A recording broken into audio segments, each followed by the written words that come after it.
हरेला वर्ष में 3 बार बोया जाता है।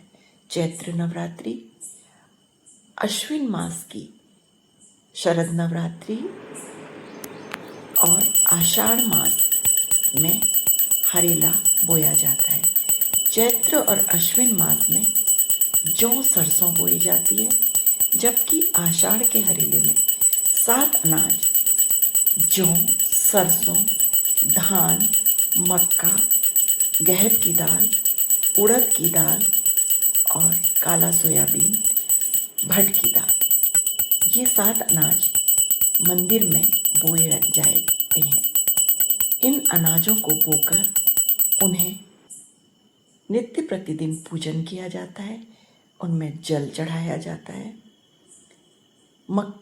कर्क संक्रांति के एक दिन पूर्व, जब आषाढ़ मास का अंतिम दिन मसांत का दिन, मासांत अर्थात मास का अंतिम दिन होता है, तो इसमें इस हरेले के पूजन करके इसके बीच में डिकारों की स्थापना की जाती। डिकारे अर्थात शिव परिवार, गौरी महेश्वर, रिद्धि सिद्धि शुभ लाभ सहित गणपति परिवार, कार्तिक स्वामी, अशोक कन्या अशोक सुंदरी देवी अपने अपने वाहनों के साथ इन्हें मिट्टी से बनाकर उन्हें सुंदर रंगों से सजाकर हरेले के मध्य में रखकर विधि विधान से पूजा करी जाती है।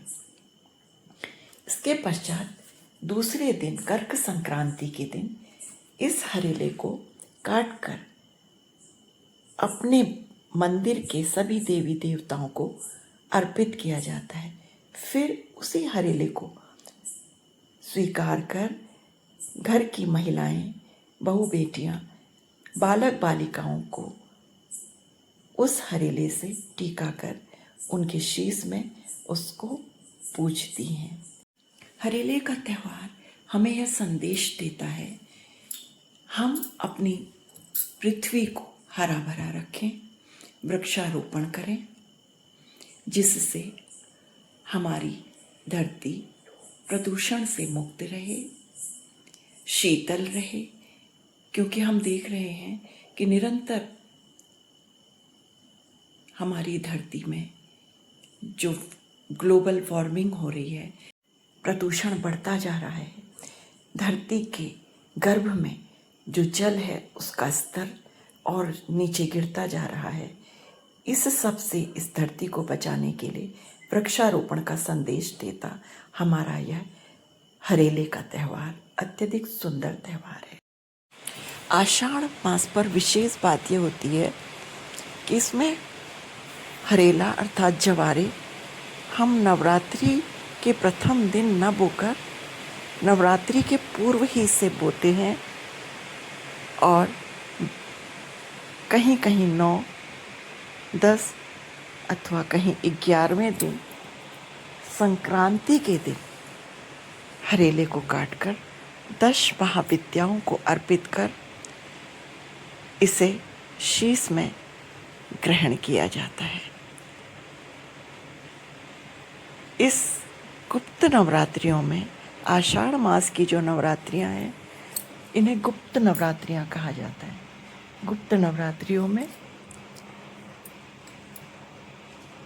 10 महाविद्याओं की गुप्त साधना की जाती है, तंत्र साधना की जाती है, जिससे माँ शीघ्र प्रसन्न होती हैं। 10 महाविद्याओं में माँ तारा देवी की उपासना विशेष मानी जाती है। इन गुप्त नवरात्रियों का तंत्र साधना करने वालों के लिए विशेष महत्व है।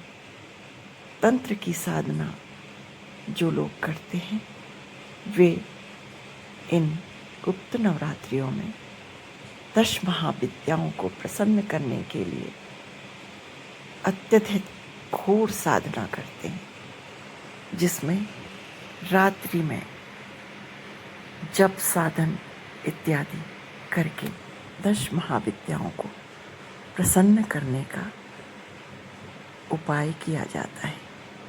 10 महाविद्याएं प्रसन्न होकर साधक की सभी मनोकामनाओं को पूर्ण करती हैं, साधक को सिद्ध बना देती हैं। विशेष रूप से 10 महाविद्याओं को प्रसन्न करने की यही गुप्त नवरात्रियां एक विशेष समय